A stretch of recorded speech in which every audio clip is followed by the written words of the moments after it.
right, well, welcome everybody. Welcome to our Seasonal Roots and Mise en Place Earth Day virtual cooking class. We've got a great selection of ingredients to cook from this evening, and we're going to prepare a fantastic meal, really from start to dessert, from salad to dessert.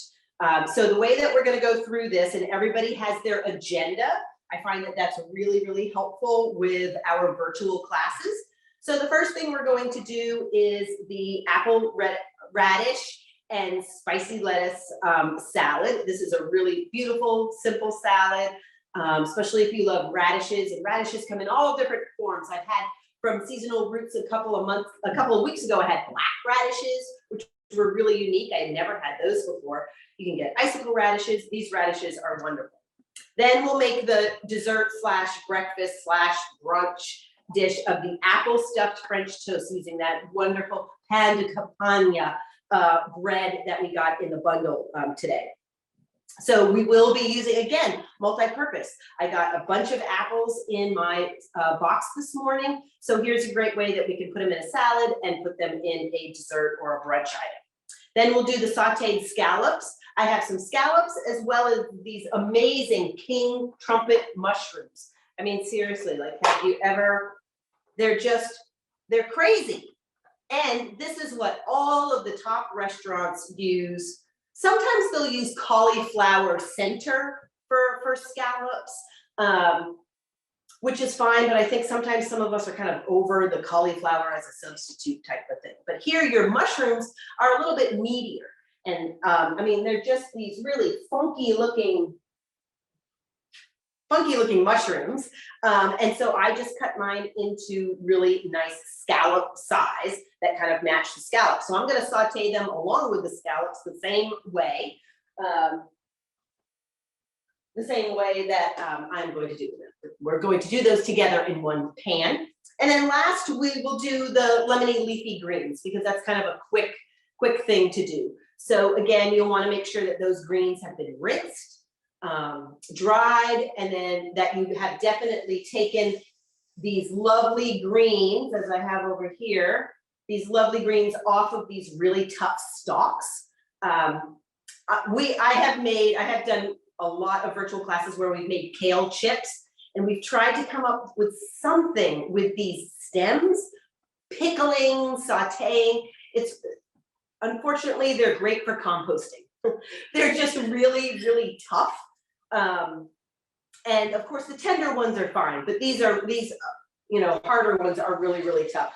So I just compost them there. And as you can see, so here are some of the things that were in my in the bundle. We have these amazing radishes. I mean, look at these green onions, which really are a little bit purpley, which will make a beautiful looking dish.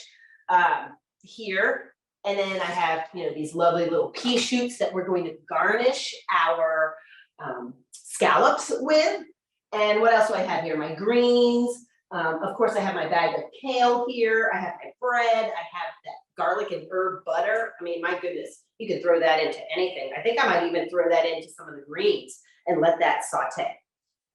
So, Isabella, what would you like to come up and say about Seasonal Roots? Let people know a little bit more about Seasonal Roots. Here, come on with us. So we are an online farmers market. We are located in Richmond, but we do deliver to Nova, Hampton Roads, Montgomery County, Maryland, and Nova. And so we partner with a lot of local farmers and artisans. We have them reach out to us. We reach out to some of the farmers that we hear about. A lot of them are family owned. They do sustainable farming practices. And so we like to help the community reach these farmers. So we like to do all of that work for you. And then we deliver on Wednesdays and Thursdays, depending on your location.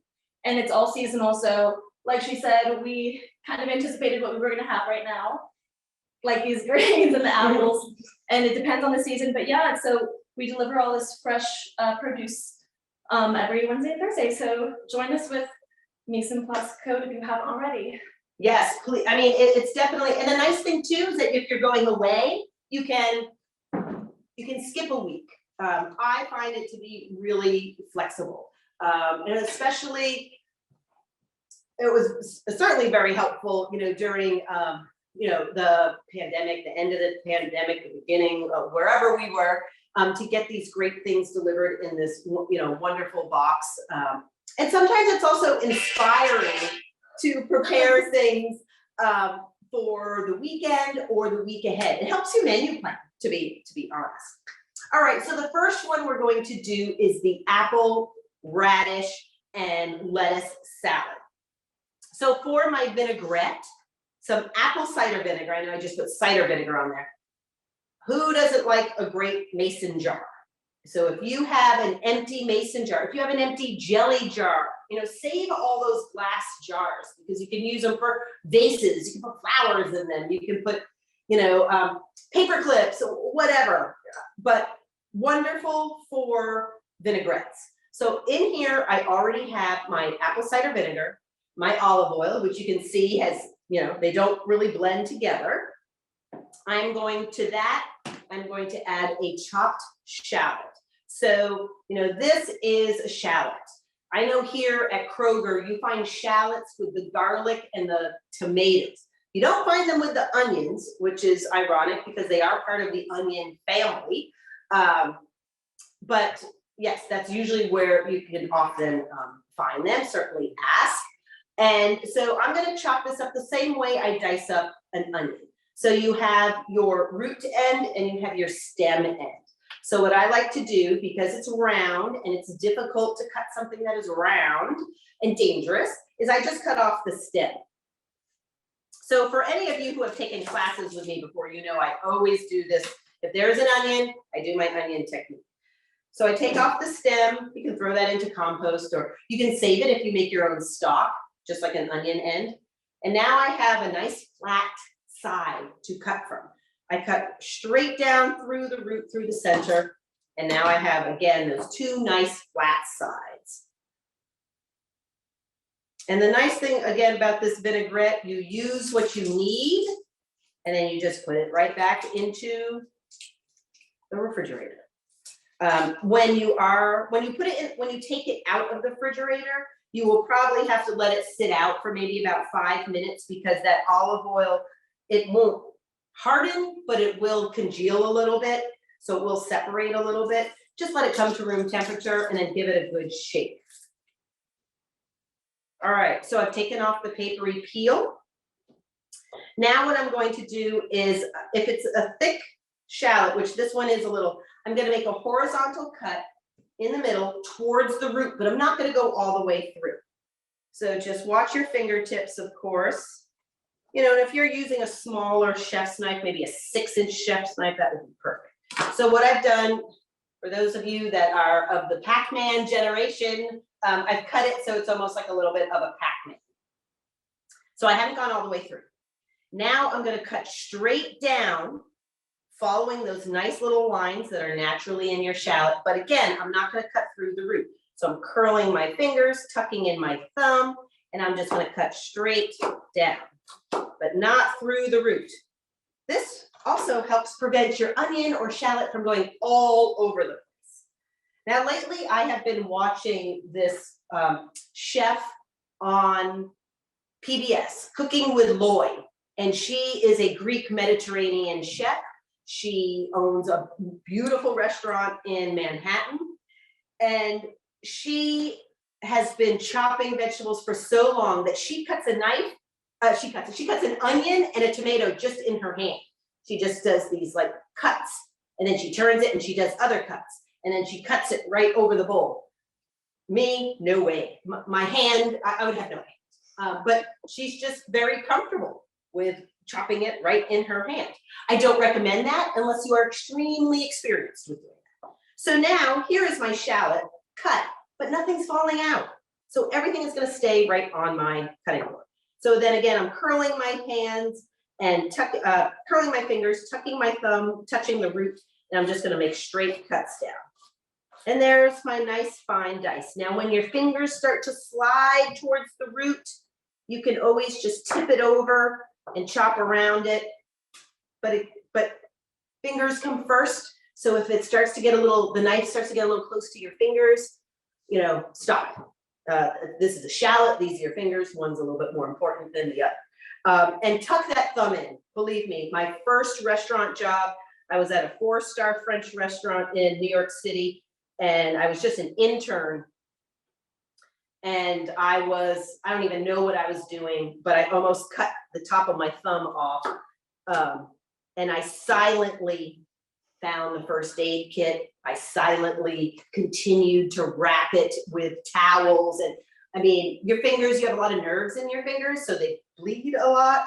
But oh my goodness, it hurts. So I highly suggest tucking that thumb underneath, because you should have a sharp knife.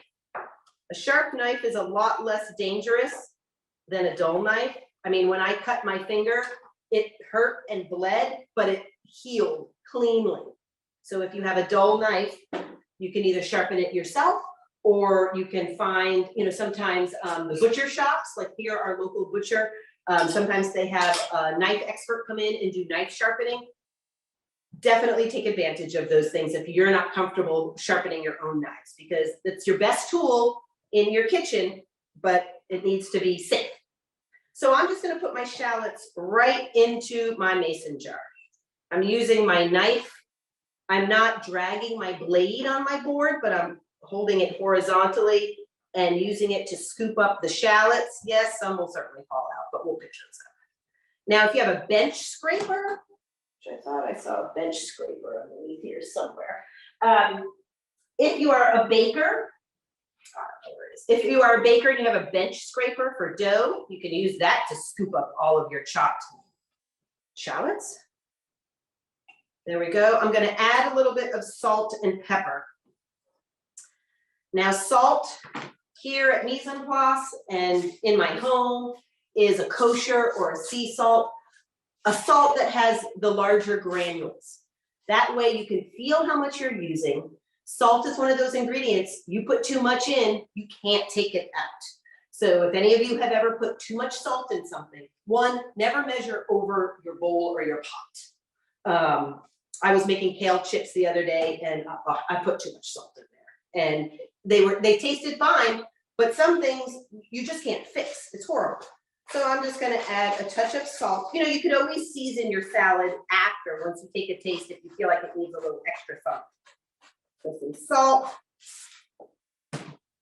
It's a little healthier too. That iodized salt, that really fine table salt, it's great for baking because it dissolves, really well. But for everyday eating, it does definitely have that iodine taste to it. Whereas a good sea salt or kosher salt, you get all those nice minerals in there too. All right, some pepper. Well, some of it came out of the jar, so we'll scoop that up. I love something with some nice cracked pepper. Now here's the fun part. So we have all of the ingredients for our vinaigrette. We have our shallot, and when it says minced, that just means finely chopped. So you have your shallot, you have your apple cider vinegar, salt and pepper, and your olive oil.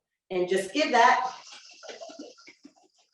a good shake when you're ready to use. Now, obviously, it's oil and vinegar, so it's not going to stay emulsified. If you wanted to keep it emulsified, you could always add a little bit of Dijon mustard, maybe a half a tablespoon. But there is your dressing. How easy is that? Now, I already made my croutons. Here is a lovely radish, and for this, I used a mandolin, not the one that you strum. That looks like a little guitar, but this is a mandolin. A story about a mandolin. My father is a recently retired physician assistant who worked in an emergency department. A few years ago around Thanksgiving, he's like, what the heck is a mandolin? Because I have people coming in here. Now this is small, like rural New England, right? People are coming in here with these cuts. And, my dad being of the generation of not really knowing what this is, and is thinking, how sharp are those strings on that mandolin? So this is a mandolin. This is an OXO Good Grips mandolin, which I really like. You can get ones that are really handy and flat at the international markets there.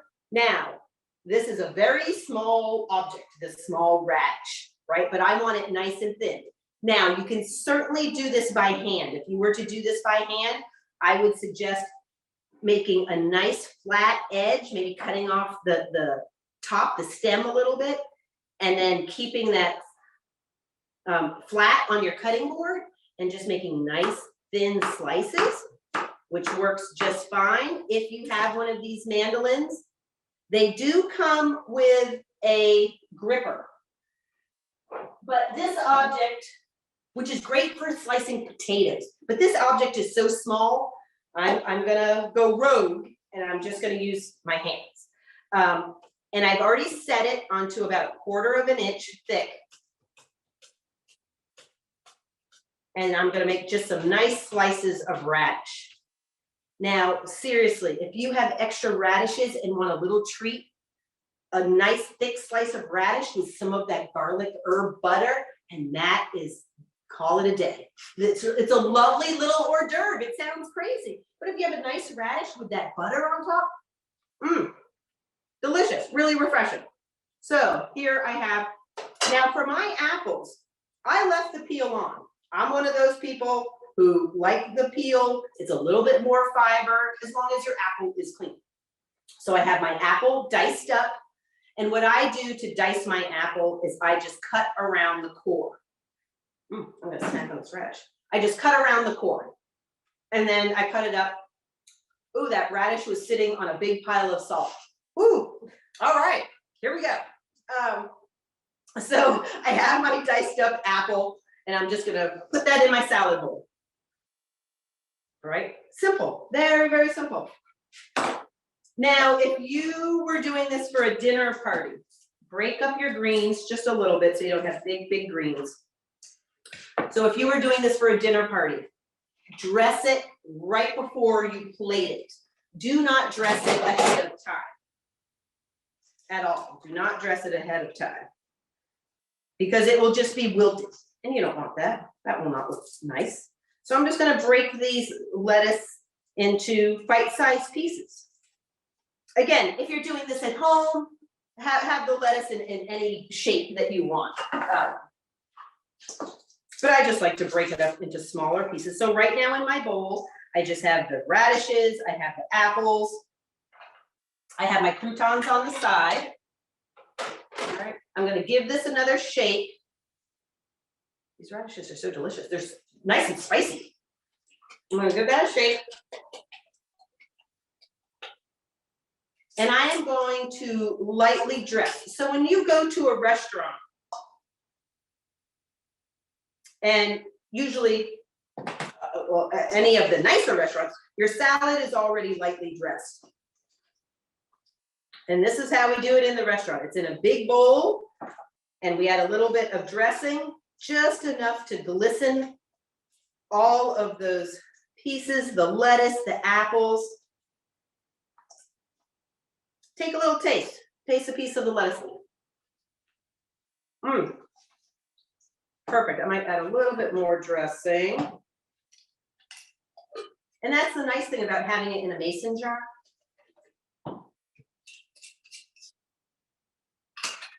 Just a little bit more dressing, not too much. You don't want it to be dripping, right? You don't want a pool of dressing at the bottom. And then you, to be fancy, take the salad in your hand.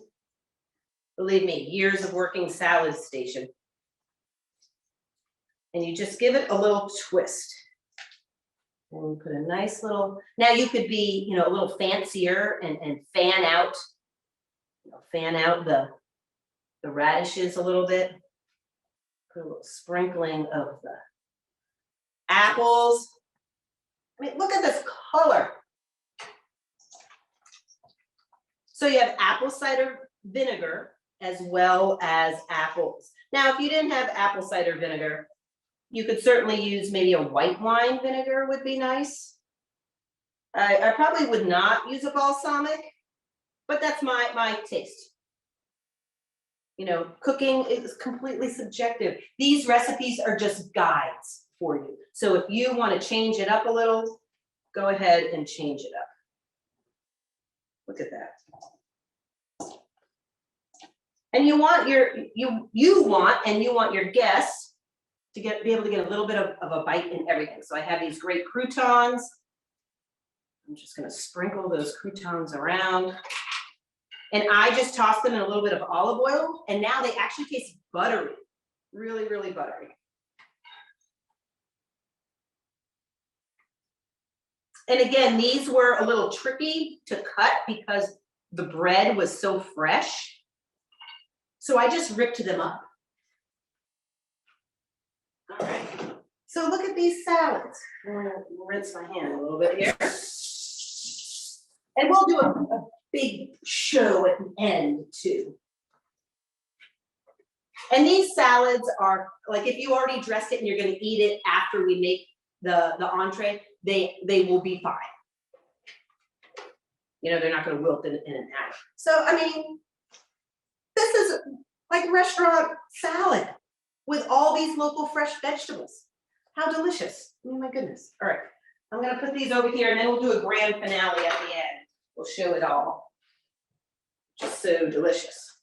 So simple, right? Simple. Great, simple ingredients. I mean, you know, nice, clean ingredients. A simple vinaigrette that will, you know, this can be your go-to vinaigrette. Simple. Add whatever extra seasonings you may need on there if you want, but you certainly don't have to. You can add other ingredients, but I think just that the sweetness from the apple, the spiciness from the radish, the cool of the lettuce leaves, you know, lettuce is mostly water. So the cool of the lettuce leaves, then you have a crunch from the croutons, which, you know, if there are a couple of croutons at the bottom, they get all the dressing in there. So it's just darn good. Okay, our next dish, if everybody is ready, and I'll go through this slowly. Our next dish is the apple stuffed French toast. Now it has a few steps and some things I already did. I went ahead and I sauteed my apples already. So while I'm talking, if you want to go ahead and just melt that butter, your apples should be sliced. So let's bring that to, you know, my sliced apples to your mise en place. So mise en place is a French term that means all things in its place. And it's a term that chefs and my executive chefs and my teachers at culinary school would, you know, do you have your mise en place? Do you have your mise en place? In the restaurants, when you're working in a very busy 300-seater restaurant and it's a Friday or Saturday and the bulk of your business is from 6:30 or 7 to 9 and you are doing almost everybody in that seating. If you are missing one thing, it could be chopped parsley, as simple as chopped parsley. If you don't have that at your station ready and those tickets start coming in, the rest of your night is pretty crappy because you're just playing catch up. And you're on a line, so you're working with a brigade, you're working with a team that are all working together to get that plate out. So if you're even 10 seconds of chopping this for every dish, it's horrible. It's a horrible feeling. And it's the same thing when you're at home. If you don't have all your ingredients ready and you're starting to cook and things then start to burn and or bubble over while you're, say, you know, you have garlic burning and then you have to go and chop up a raw chicken. And so that's burning. Now your hands are all full of raw chicken and you have to go hold that pan and shut off the pan and smoke alarm is going off. And you're like, forget it. I am calling whatever delivery service can bring me a pizza because I'm not going to make this anymore. So it's getting your ingredients ready to go before you start cooking. And that could mean the day before, that could mean a few hours before. But give yourself that time to read through the recipe, not just the ingredients, but read through the procedure so that you know in your head kind of what's coming next. Now, yes, some of these recipes are new for me too. So we will go through this together, definitely together. So for this, you need 2 large apples. I'm actually using the same apples. I believe they're golden They were Gold Rush, I believe. Gold Rush that were in my box this morning. So I have these beautiful green with a little bit of red in there, Gold Rush apples that I use for both the salad and this apple French toast. 2 teaspoons of butter, which I just cut half a tablespoon. It was just easier than trying to measure out 2 teaspoons. A little bit of sugar, a little bit of cinnamon, some half and half. Now, if you are someone who is vegan, you can certainly use a flax egg for this, and then you could use an oat milk. I like my new thing now, and I am not vegan at all. I've always been a coffee and half person, but I've recently tried to get off of the half and half, and it may just be a tablespoon, but now I use the full fat oat milk, which is just as creamy. It actually is pretty good. I am very surprised, but it's very good. So we need a little bit of vanilla, some cinnamon, some nutmeg. Now, if you don't have a whole nutmeg to grate, ground nutmeg, it's absolutely fine. Your day-old bread, so we have this great sourdough here, which again is fresh, but I pre-sliced it and I've just been letting it sit out and get some air. And so I'll go through how to make a little pocket for that. And sometimes you can even age it a little bit by just leaving it in the oven for a couple of hours, like an off oven, no heat, but just putting it in an oven because it does have a little bit of heat in there and it just kind of dries it out. And then more butter, and then some confectioner's sugar if you want to add that on the top. So the first thing is peel, core, and slice the apples. Now again, I kept the peels on. That's me. You certainly don't have to do that, but I just find that it's extra fiber as long as your apples are clean. You can either use a veggie spray or I just wipe them down. And I also try and see where my apples are coming from. Now, unfortunately, growing apples organically is really, really, really difficult because apple trees are prone to a million different diseases. But if I know that it's from a local farm and I know where it's from, I know that they're doing their best to keep as little extra sprays and pesticides on there. I have a random apple tree in my backyard and it does grow apples, but it's diseased. So I just want to chop it down. The flowers and the blooms are wonderful, but it's really difficult to grow organically. And for any farmer, it's also really expensive to be organic certified organic. So many farms have organic practices. So, and they're all happy to talk to you about that. So next time you go to your farmer's market, or even, with seasonal roots, they tell you about their farmers and who they get it from and where they are. So, that is good for me knowing that I have kids. It's just nice to know. So I've sliced my apples and I've already sauteed them. I've sprinkled them with a little bit of sugar, a little bit of cinnamon, and then I just sauteed them in the butter until they were nice and soft. Almost like you were making an apple pie, but we don't want it so soft that it's going to turn into apple sauce. So I already did that. It took maybe 5-7 minutes, so it doesn't take long. So while I'm talking, if you want to just get those sauteed a little bit, go right ahead. Now I'm just going to whisk together. I know I have a whisk somewhere here. Here we go. I'm just going to put that aside.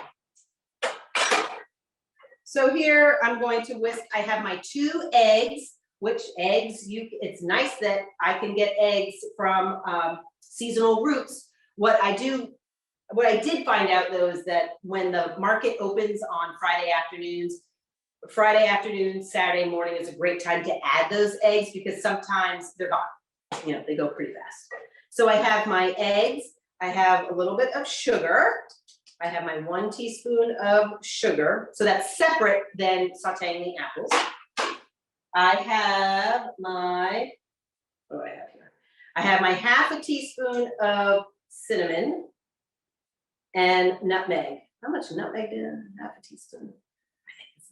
I think my sous chef put a little bit more there. That's all right, he's 15. My vanilla. Smells good. And nutmeg is one of those things you don't need a lot of. Nutmeg and clove. Woo, do not put too much of those in there. They're very strong. They're very, very strong. and then my half and half. I guess it's a little better than cream, right? And just give that a nice stir. And we're gonna set that aside, and then we'll work on the pockets. And this is a little different than your regular French toast because we're actually soaking it in a 9x13 pan. So instead of taking that stuffed bread and trying to dip it into something, we are just going to pour this over in our baking dish. So I'm gonna set that aside. One thing I've got to find out how to take it off. The iPad that I have here follows me. So if I'm putting dirty dishes in the sink, all of you are going to see those dirty dishes. So hey, this is live TV. So it is what it is. We've all got dirty dishes, and that's always the bane of cooking. I know. All right, so I'm going to put that aside. I'm going to leave my apples here. And now I'm going to get my bread. So I cut my bread. This is a good, maybe 1.5 inches, 2 inches, enough that I could cut a pocket in here. Right? So this is some hands-on cooking, right? As long as your hands are clean, they're one of your best tools in the kitchen. So I have a little pocket in here. I mean, seriously, if if it's thick enough to make a pocket, you can make your own little pizza pocket in here. And I never really thought about that. So make a nice pocket. So what I did, I'll show you how I made the pocket. I got a bread knife, a serrated knife. Now, unless you break down a lot of chickens and debone a lot of things, you really just need 3 knives in your house. You need a nice bread knife. It's great for bread, great for shaving cheese, shaving chocolate, right? So this is a great tool. Your chef's knife. Now this one here is about an 8-inch chef's knife. You can go as small as 6-inch. I've worked with chefs that have had 12 and 14-inch knives. So you do you, right? Get a knife that works for you, where the handle has a good heft to it and it feels comfortable in your hand. So if there's more than one cook in your kitchen, you may have more than one chef's knife. Handles are different. Go to the store and like a good kitchen store and try out knives. Williams-Sonoma, you can go and hold and try out knives. Now, you don't always have to buy it there. Sometimes you can get great deals on Wusthof knives at TJ Maxx or Marshalls, right? But the stores are a great place to test them out. So what I did was I took my serrated knife and just halfway through, again, it's soft, so, it works though, it definitely works. Halfway through, and then I took my knife and I went inside the bread and cut a little pocket. You don't want to go all the way through. And then I just turned it over and kind of did the other side. I got on farming. Right. So it makes this nice pocket here. We have a question if we can substitute coconut milk instead of. Sure, yes, you can absolutely. Coconut milk, not the coconut cream, right? Because that's sweet. That's like the Coco Lopez. That's for drinks.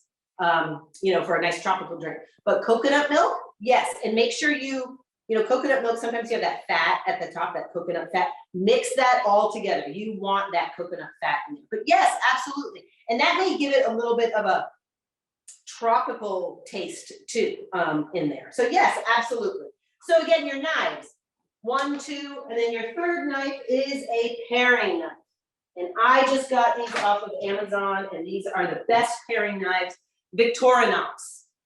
You can get a set of 4 for about $15.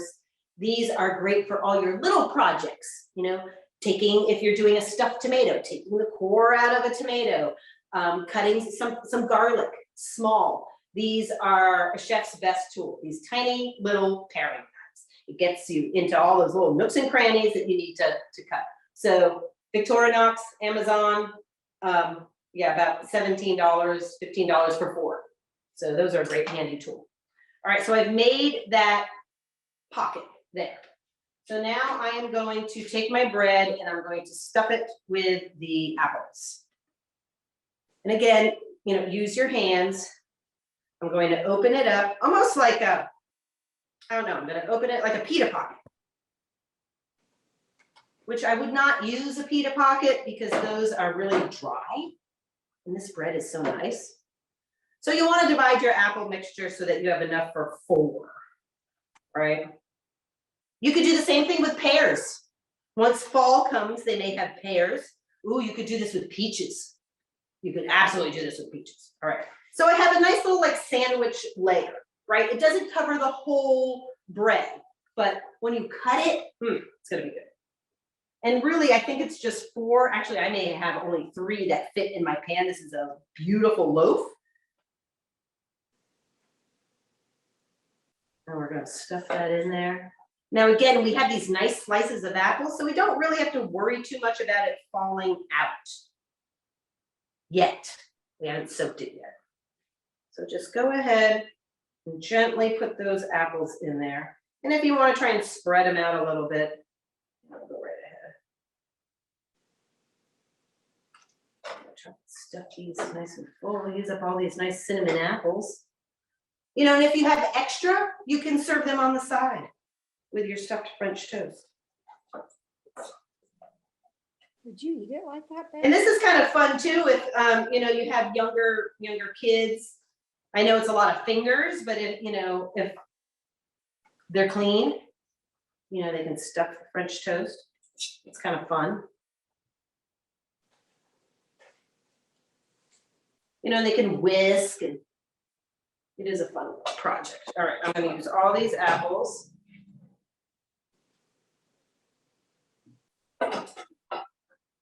And hopefully things won't get too hot in the kitchen tonight here in Richmond. It's about 90 today, which I don't like. I think it's terrible. It is what it is. Okay. So I have my mixture here.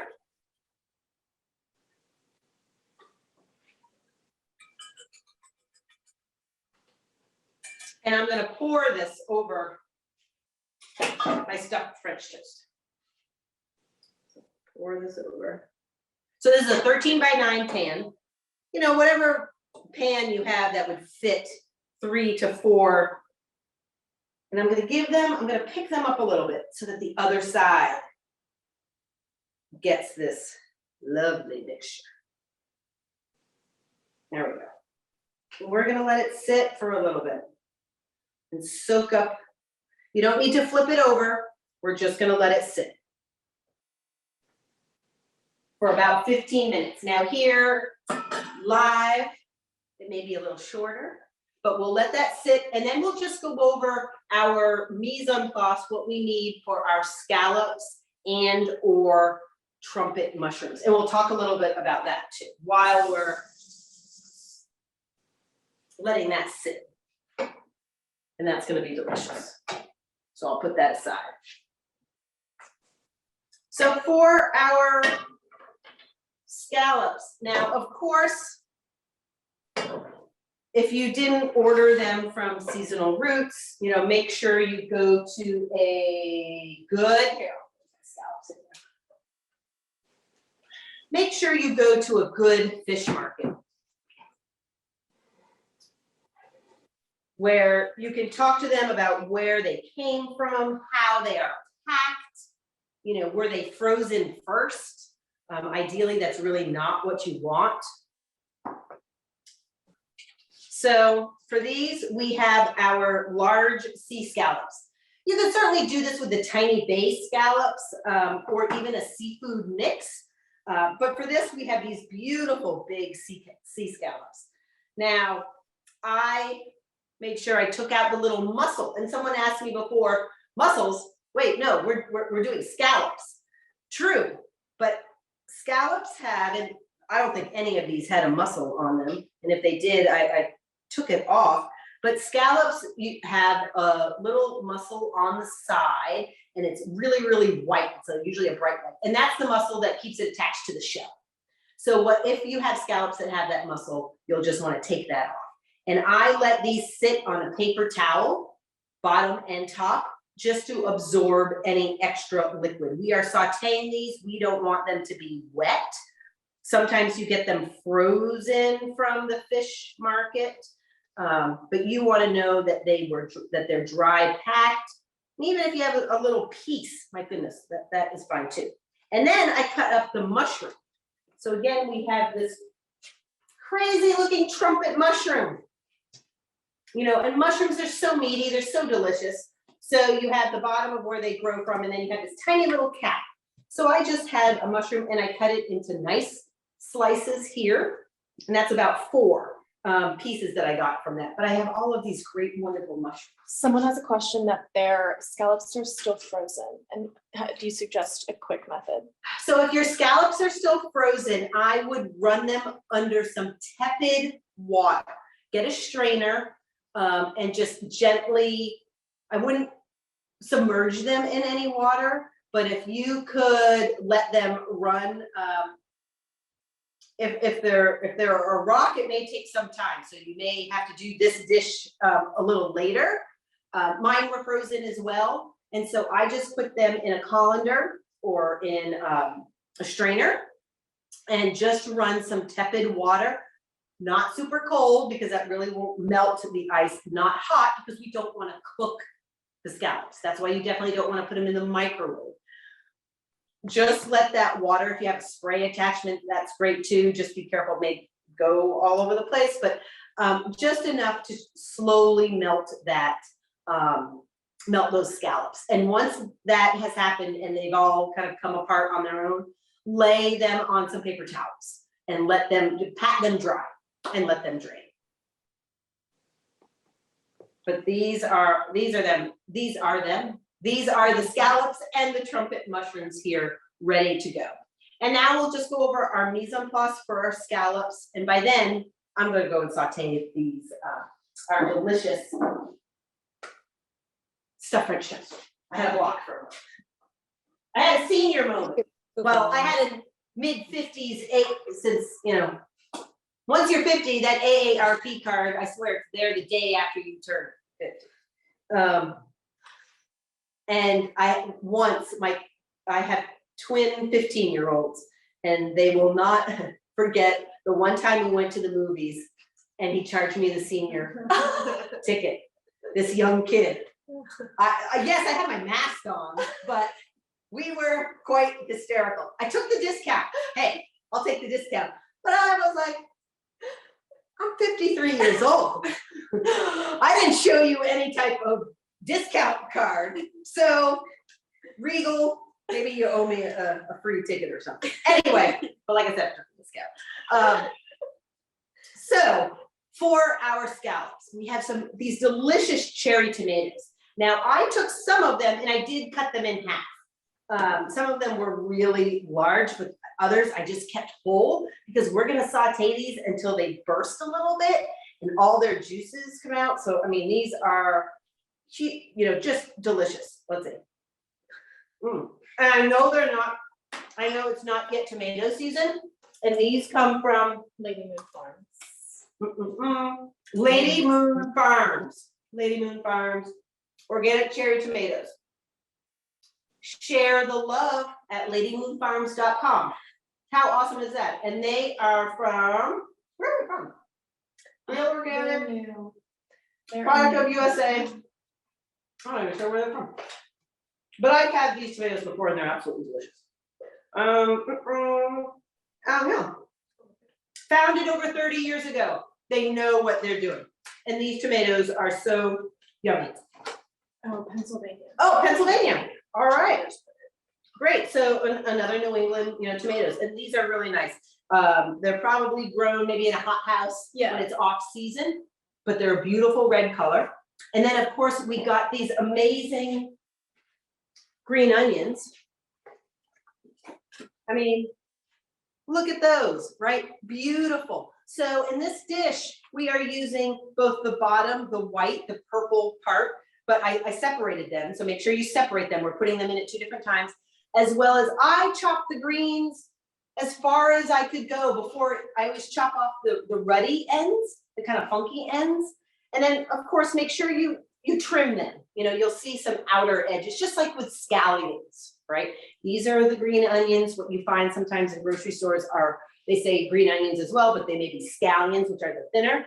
You could certainly use that in lieu of these. These are pretty unique, but they're beautiful. I mean, they almost look like obviously like a red onion, but I like to use as much as you can. And if you, don't want to use all of the greens, save it for a stock or a soup and throw them in there for some flavor. But look how amazing those are. So I have those chopped. I kept them separate. I have a little bit of lemon juice. I have a little bit of fresh parsley. So this is my mise en place. I have everything chopped. Now, yes, down here we have a million of these little mise en place bowls. If you just have a plate and you put the little piles, you have a baking sheet, you put the little piles. Of course, any type of, I was gonna say Tupperware, but again, that's aging me. How about some Rubbermaid containers or Ziploc containers? Anything around here. I have my lemon juice, I have my tomatoes, I have my paprika, my mild paprika. Now, if you have smoked paprika, use that, definitely use that. And I may use a little bit of the herb and garlic butter in here too. We do have some olive oil, but sometimes olive oil and butter together. Olive oil burns really quickly. Sometimes you can temper that if you add a little bit of butter. You can go a little bit higher and it makes it almost creamy. So I'm all ready to go for the scallops. So we'll put that aside because now we are going to make some stuffed French toast. And if you have, there's probably going to be enough enough extra liquid in here that if you needed to make another one, you certainly can. Cinnamon apples down in it. And she's gonna. So I have a big Sounds good. saute pan. Actually, it's not gonna. That's the saute pan that I used for. I have a bigger nonstick pan. Of course, I have no idea where it is. So we may be doing one at a time. So I have my. And just a reminder, guys, unless you have a question, just feel free to make sure your camera or your laptop is muted. Sometimes we can hear the background. Sometimes you don't want us to hear the background. So just make sure it's muted. All right, so I have put everything, it's sitting there. Now we are going to add that 4 tablespoons of melted butter. Now I'm only gonna add half of that because I have a smaller pan than what I anticipated.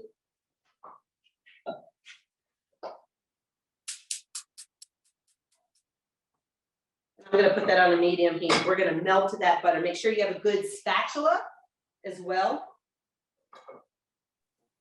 Is this for the French toast or the scallops? This is for the French toast. I apologize. Okay. We went back. We did all the mise en place while our French toast was marinating in our custard mixture. So now we're back to the French toast. We're all set for the scallops, which come next. A great question. Sorry if I was going a little too fast.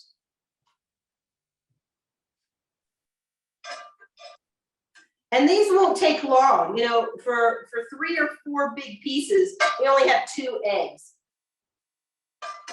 So this certainly won't take long.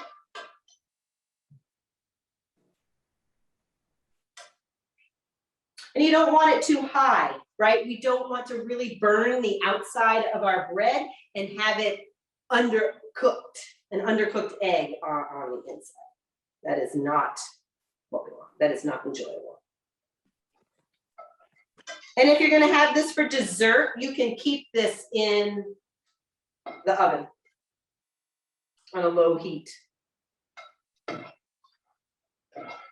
If you are not, you don't, when I put the oven on, there's one of the dishes that I put the oven on. Which one did I put the oven? Anyway, my oven's on 200, so stop that. All right, so my butter is melted. I'm going to take my first one and I'm taking a spatula, I'm going underneath, right? I think I can put 2 in here. I probably want my butter a little bit warmer, so I'm just gonna let it sit. I'm not necessarily gonna turn up the heat.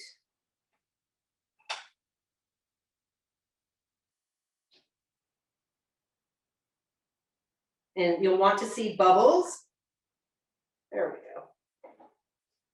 And you want to make sure that there's space in between. Don't overcrowd your pan. And I'll go over that as well when we do the scallops, but don't overcrowd your pan when it comes to the French toast. Because then you don't want it to start to steam at all. And let it sit for about 5 minutes per side. And that's going to be delicious. We'll find a fun platter for those.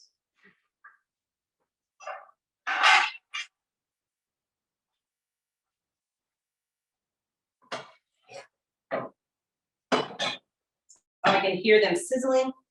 Oh my goodness, the smell of the vanilla, the cinnamon, the nutmeg.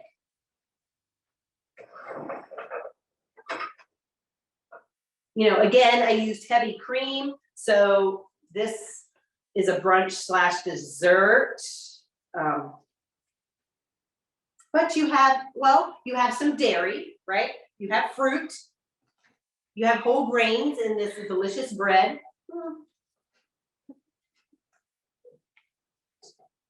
You know, muffins are just cakes, right? So when you have a breakfast muffin, it's really just a cake.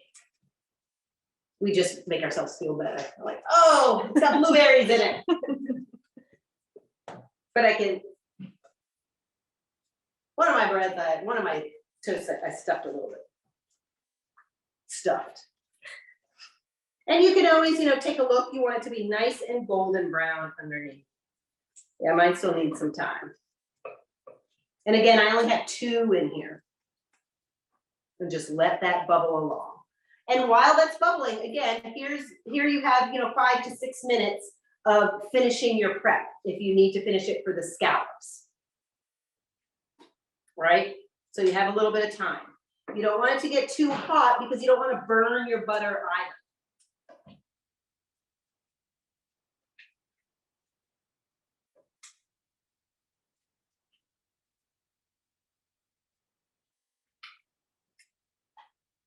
It does smell good. And just let that sit. In the meantime, let's see, I have all of my ingredients for my scallops ready to go. I need a little extra butter. Here, you can add, you know, if you have something like cinnamon butter in there, now you can get some flavored butters, that would be nice. All right, so the flip, you know, don't be afraid to touch it. Ooh, there we go. So it is nice and golden brown.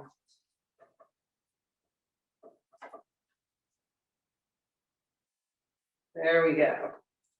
And if you need to add, you know, fat equals flavor. So if you need to add a little bit of butter. Now, of course, you know, again, if you're doing vegan, any of the Earth Balance, any of the vegan butters would definitely work.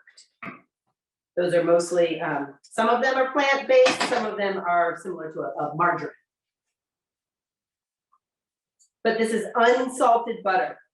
You do not want salted butter. I really don't use salted butter in anything, only because I like to add my salt. I never know exactly how much salt is in there. And just let that cook. Oh my goodness, that smells so good.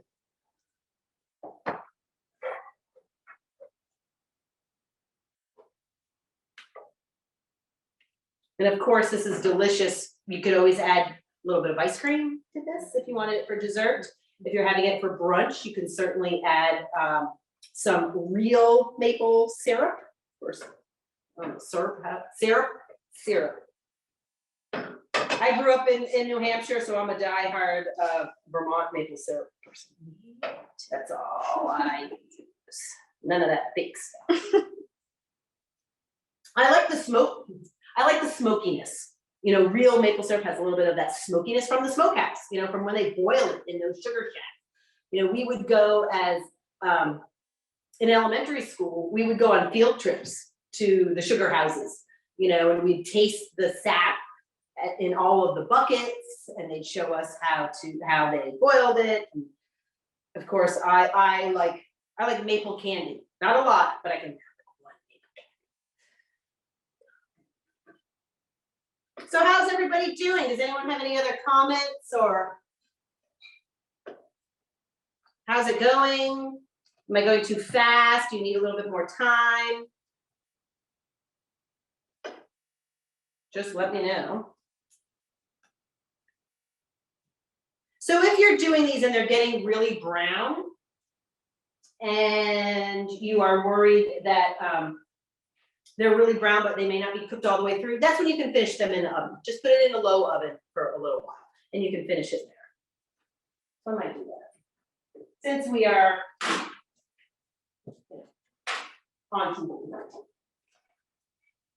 And I don't have like a staff handing me stuff underneath. So this is real. I'm here in the kitchen just like, all right, I'm going to take these, but they're so golden. And make sure you have a good sized spatula, right? So, I mean, look at those.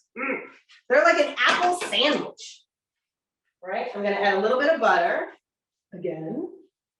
And then I'm going to add, oh, where's my next one? Now this one will probably brown really quickly because my pan is nice and hot. Butter, I'm just gonna swirl. Now the custard that's left here, just get rid of it. You certainly, there we go. It's not like you can make a scrambled egg or anything out of it because it has so much sweetness to it. So that I would just get rid of. Go. And I'm going to actually put that aside so that you don't have to stand there and watch me make, 3 things of French toast.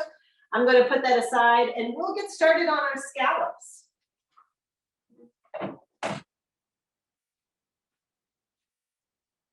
Put that aside. Oh my goodness, it smells so good. Scallops. I have a nice big pan for my scallops because I have scallops and I have mushrooms. So I have a nice big pan. I'm using a nonstick pan. You can certainly use just a regular stainless steel pan, whatever you like. Works fine. And also my cooktops here are gas, so yours may be a little different. Yours may be electric, so your hot spots and your gas is a little bit hotter. So if I have mine on a 5, that's a medium for me. If you have an electric, you may want to go a little higher. I have an electric at home, which sometimes is very frustrating because it gets hot and then it goes down. It's not a steady flame like a gas, but we make it work, right? So the scallops are all ready and to go. So the first thing we're gonna do, make sure you have a plate handy that have the scallops on them or your mushrooms on them, because we are going to be giving them a nice saute in some olive oil or a nice sear on each side. And then we're going to put them aside and make the rest of the dish and then put it all together. So it's really a 1-pan dish, which is fantastic.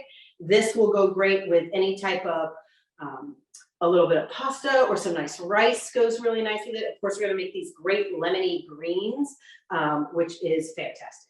So for these, first thing we want to do is season them with a little bit of salt and pepper. So I'm just going to give a nice grind there. And a little bit of pepper. Now you can use white pepper for this. If you are making this dish for a group of people, maybe for a dinner party, I would probably use white pepper, only because you can't see it, right? There we go. Now I'm going to take a couple of tablespoons of olive oil and I'm going to heat that up in my pan. And I'll tell you how you know that it's ready to go. And while that's heating up, I'm going to go get myself some tongs, some nonstick tongs, so that I can flip those over while that is heating up. And speaking of flipping over, let's flip this third one over. Do you season both sides of the scallops or just one? Yes, you can go ahead and season both sides. Thank you. Great question, thank you.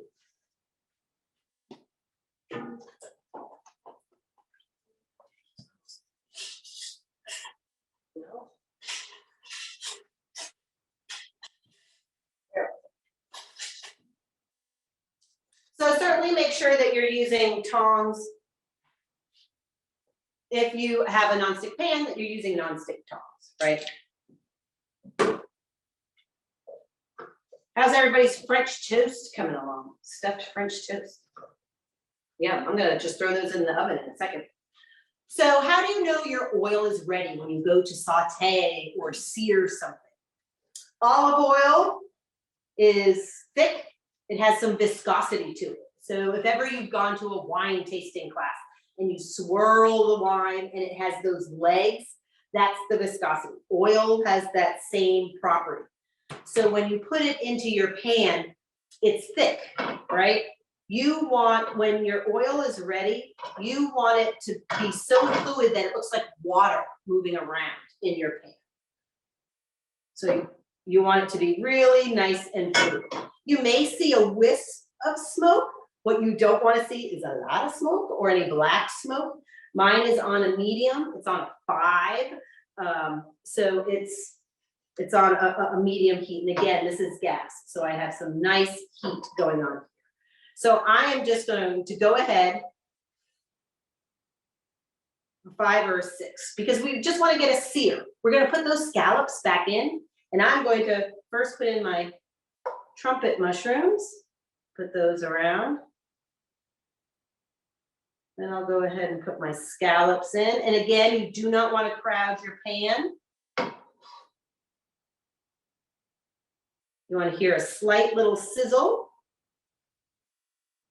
And again, you do not want to crowd your pan, because if they're touching, the scallops are touching each other, they're going to start to steam. And water, you know, they naturally have water in them, and water will start to pop in that oil, and that's not what we want. I'm excited for the mushrooms. You know, if you have a little piece, you can just put that in there too. You want to hear that nice little sizzle. And again, only about a couple of minutes per side. So while that's in there, I'm going to take that last piece of stuffed French toast, and I'm just going to put that in the oven just to keep warm and maybe finish off cooking just until the end of our cooking segment.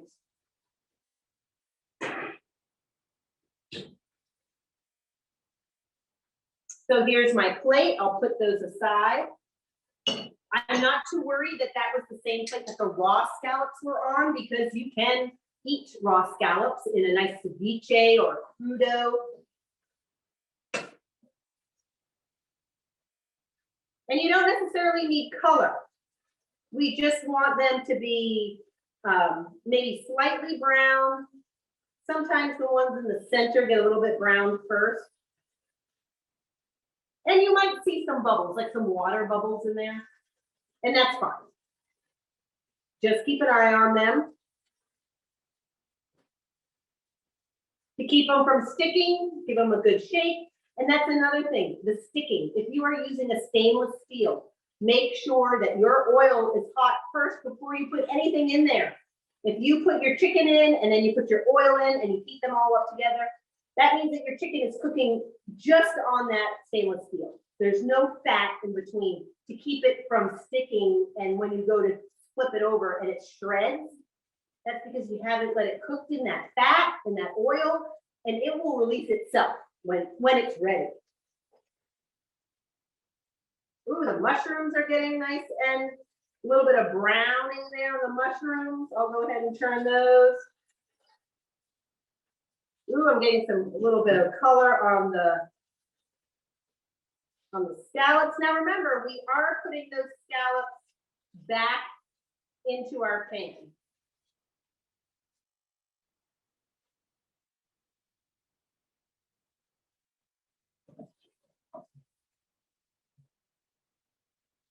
You know, the scallops will shrink a little bit.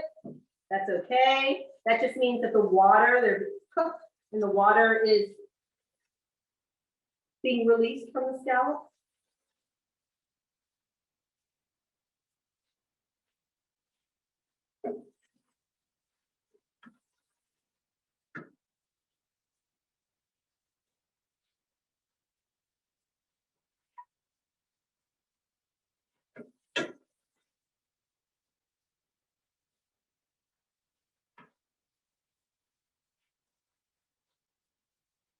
And the nice thing about doing this, this is a one pan dish, is that you'll also pick up all those nice kind of caramelized bits of scallop that are at the bottom.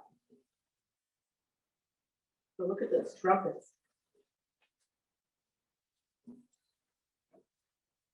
So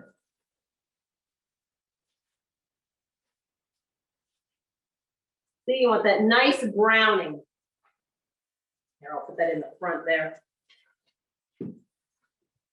Of some of these scallops. Yeah, just a little bit of color.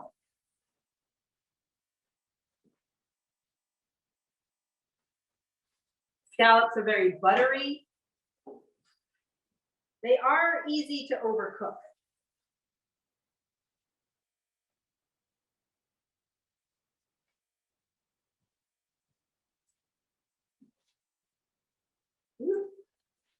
There we go.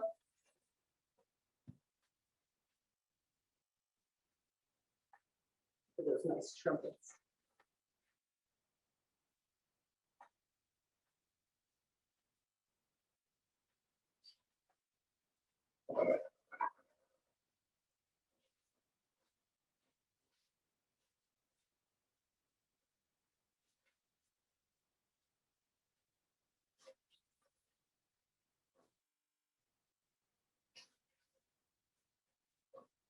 It's amazing how much water they retain. Even mushrooms. Mushrooms have a lot of water. That's why whenever you're cleaning mushrooms, do not soak them in water. If you need to just give them a quick spray, go ahead and give them a quick spray, but you really don't need to put them in a lot of water, because then when you go to saute them, they'll end up like canned mushrooms, because then all they're doing is releasing the water. So I'm adding a little bit more oil to the same pan. And I'm going to get my mise en place prep here. I'll put that right in front. And the first thing we're going to add are the whites, or for this dish, we're going to add the purple. The whites of the green onions. So go ahead and add those in there.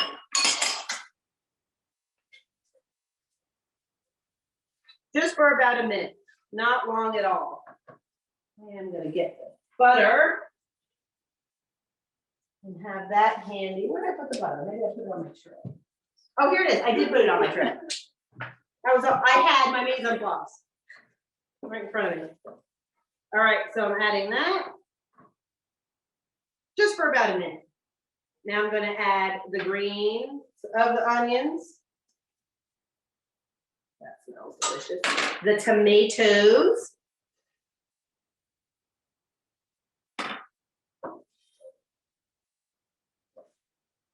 And I am going to add a pat of this herb and garlic butter. Just a little bit.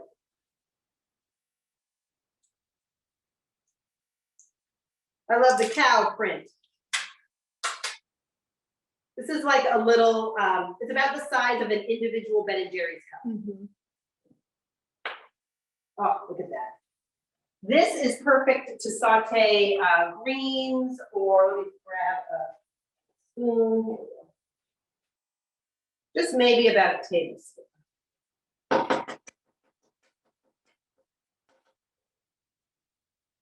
And of course, this is nice and soft, so any extra bread that you have, it's just delicious.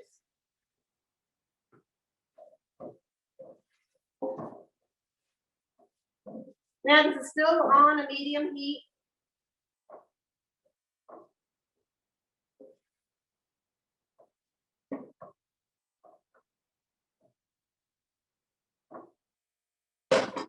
While those, actually I'll use this one too. Has a little bit of extra butter on the end of the spoon. Already that smells fantastic. I am going to add 3 of the 4 tablespoons of my parsley, because we want a little bit of that parsley to garnish. I also have some beautiful pea shoots to garnish that too. So I'm gonna add in that parsley, leave a little out. I'm gonna add in that lemon juice. It's about 3 tablespoons of fresh lemon juice. All right, add that in there too. And then a little bit of mild paprika. Now again, you could always use some smoked paprika. Let me grab a spoon over here. You could always use some smoked paprika or some hot paprika. This one is just. And for this, we just need half a teaspoon.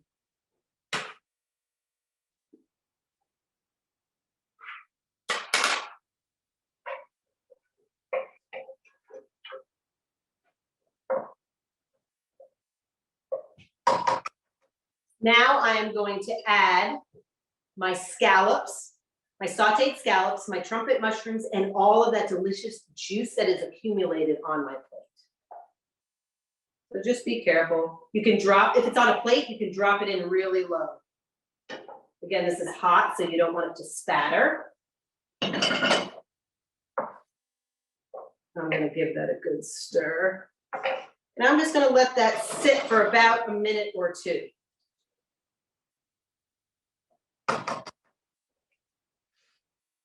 Just to get that heated through.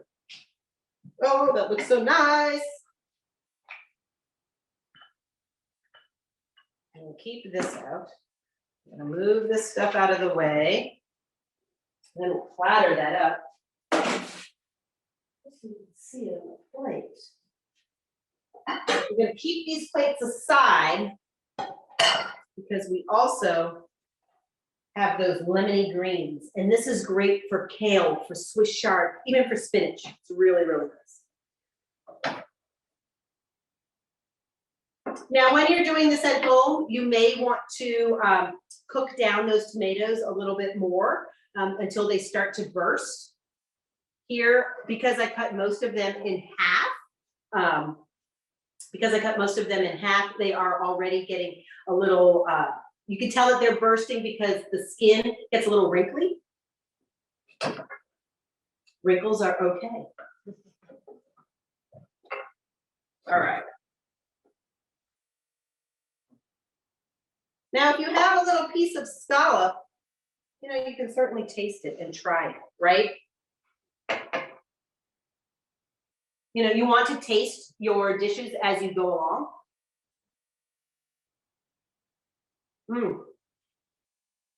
Those scallops are so buttery.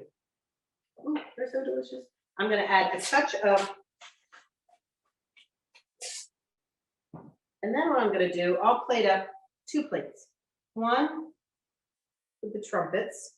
Look how lovely these trumpets are.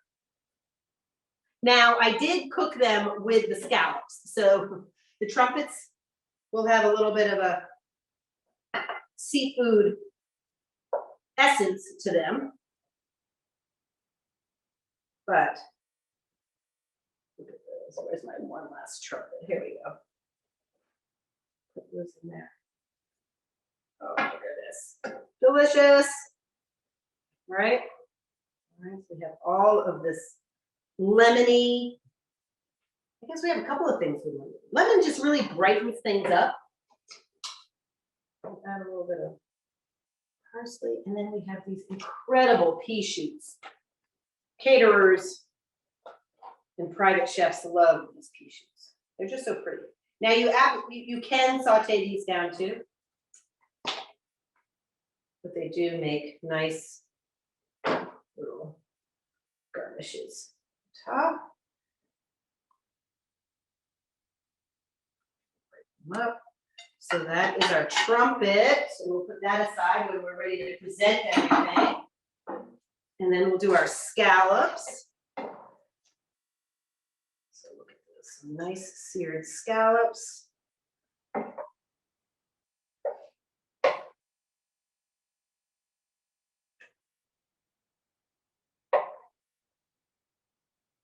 Nice, you want a nice light spring to them. You don't want them to be too tough. Not that they won't taste fine. You want to eat them at the perfect temperature and texture of how they should be enjoyed. And they're quick, right? Scallops are quick. Even those trumpet mushrooms, quick. A little bit of that sauce, that lemony sauce. Delicious. Right, some of these really pretty pea shoots. Just to give it a little green. A little bit of the parsley.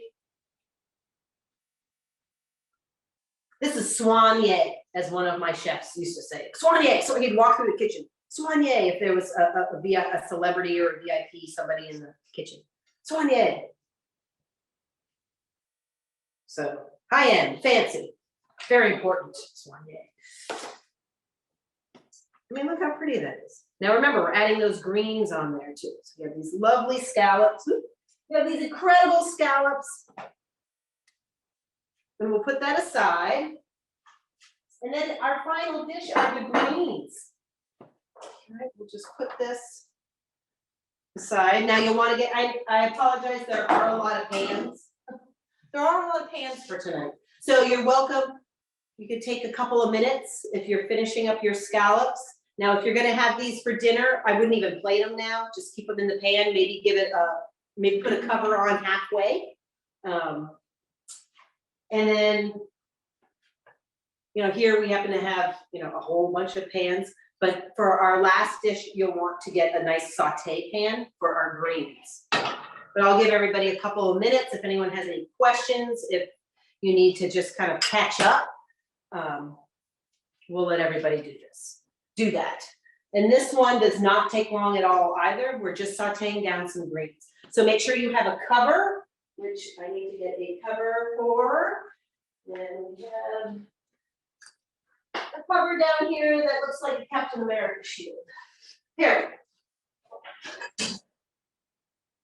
We have a lot of pans that may not have matching covers in your house. If you have pans that don't have matching covers, you can use something like a sheet pan, a cookie sheet. I do have at home, I did get myself a silicone cover that works for all different sizes because it adheres, the edges kind of adhere to the pan, which is fantastic.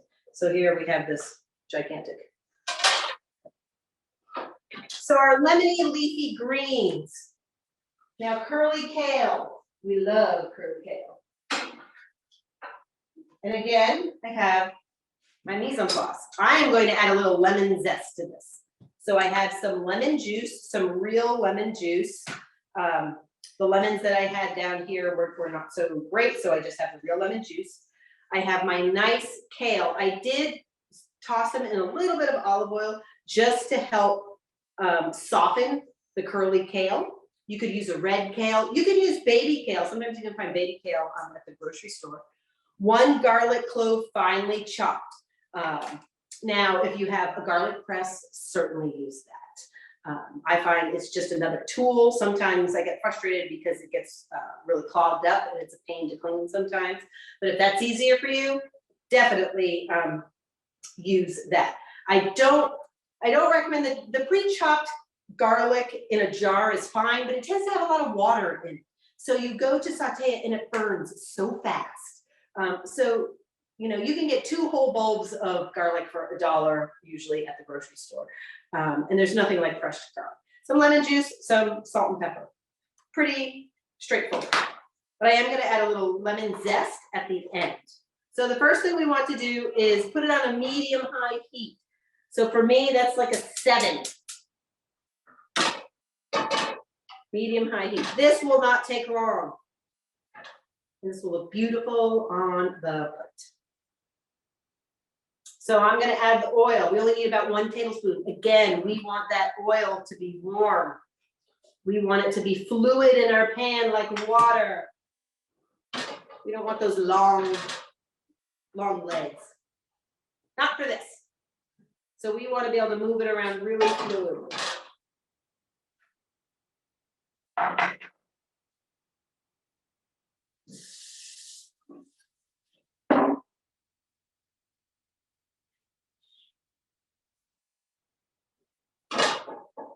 right, now I'm gonna add my garlic. And that'll be quick, right? Just a quick.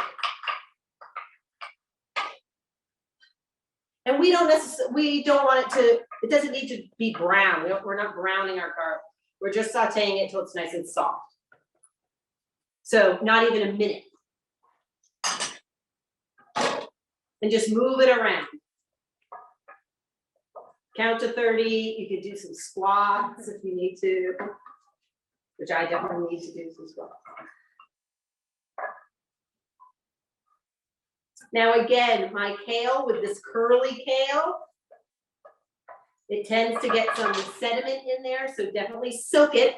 Put it either in a bowl of water or put it in your salad spinner in water, and then take it out of that water. You do not want to dump it out because then everything that fell to the bottom is now back in.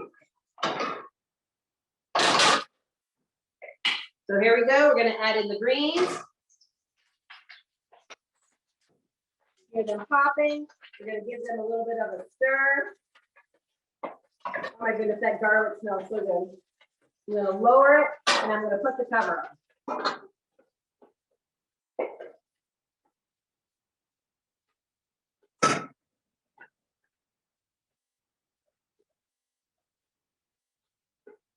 And for this, we only need about a tablespoon of lemon juice. So that's like a spoonful. I'm gonna have that ready. So I have that ready. I have my lemon, because I am gonna add a little bit of lemon zest. That's optional. Now zest is the outside of the lemon. You can see someone peeled some pieces last night. They made a lemon tiramisu last night, so that's probably what that's from.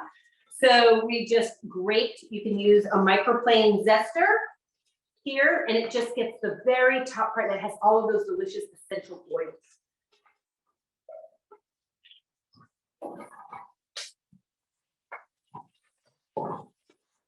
Oh my goodness, look how bright this is. This I may give a little bit more time because my cover is not exactly, does not feel as tight. All right. All right, we're gonna make room for our fantastic plates here.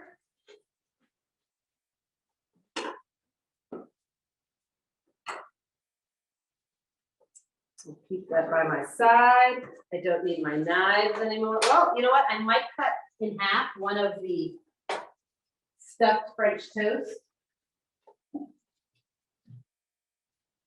So we have our two plates there. All right, let's see.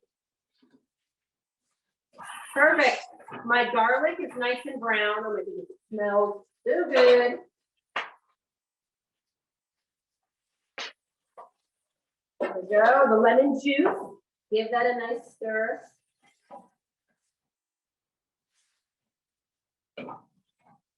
Look how bright that is. A little bit of lemon zest. Just over it. Lemon zest really brightens a dish. And it'll go so nice with our lemony scallops. Oh, that smells great. All right, put that aside.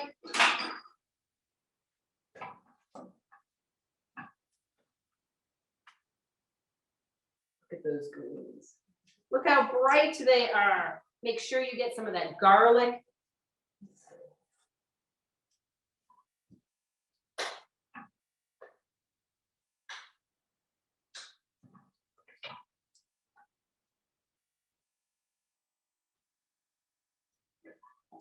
Look at that. Oh my goodness, the garlic. And you certainly don't have to put this much. I did put a lot of garlic. But that looks delicious. Now I'm going to get my French toast out. Put that on a plate.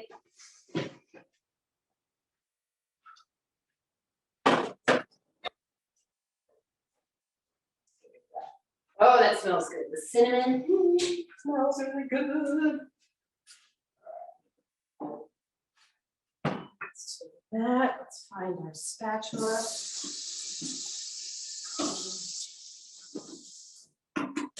We don't want any raw egg on there.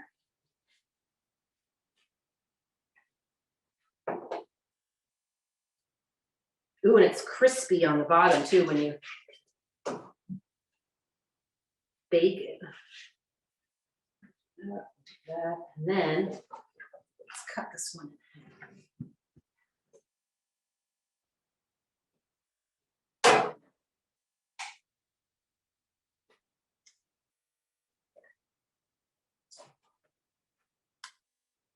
Ooh. Look at that. It's like an apple pie. So we'll kind of do that.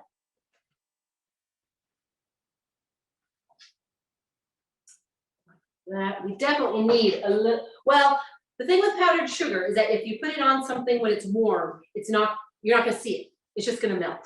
So we're not gonna put any powdered sugar on there. I'm not gonna have any more leftover slices. But once it cools a little, definitely put some powdered sugar on there. And then we have our salads. Let's try to get this. Believe me, the kitchen looks. Thank goodness I have a big commercial dishwasher. So we have our dessert there. And then of course we have our fantastic, that, 2 salads. Look at these salads. You know, you have these amazing salads. Now, yes, mine was dressed and it's been sitting, so it may be slightly wilted, but it's certainly not going to change the flavor. So let's see for the camera. Bring that up slightly. Little food styling. So you have an entire, we'll get all this stuff out of the way too, so you can get some of the seasonal root stuff in there.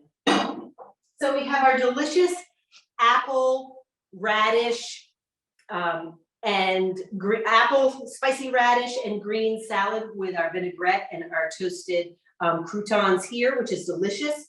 You have our sauteed scallops or trumpet mushrooms with a really nice spring onion and tomato sauce to go over it. Nice and bright. We've got that lemon juice in there. And then of course we have our lemony kale greens. Look how bright and beautiful those are. You don't want to overcook those until they turn really brown, like a canned spinach. That's usually not very attractive. This is nice and bright, and we have the garlic with the lemon, and a little bit of that lemon zest in there too, so you get a bite of the lemon in every forkful. And then of course for dessert, we have this incredible apple. Here, I'll do it this way so you can see the sliced apple. You have this incredible stuffed French toast. And this, again, this can be seasonal. Right now, I wouldn't do this with berries because they just explode everywhere. But right now, you know, the apples, you can get plenty of apples. As we get more into summer, you could do peaches, you could do plums in here too. That would be really nice. So that is the great thing about shopping seasonally, is that you can have one recipe and adapt it to what is available. Whether it's at your market, at your farmer's market, at your at seasonal roots, or even at the grocery store, right? So here we can cook seasonal. Now the greens are really coming out.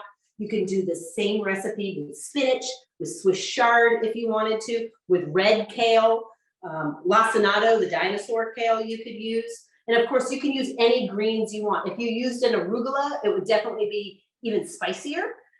Icicle radishes are wonderful on there. You could do a hard-boiled egg on there as well too. So, I mean, how fantastic. It smells, I hope your kitchen smells just as delicious as this kitchen here.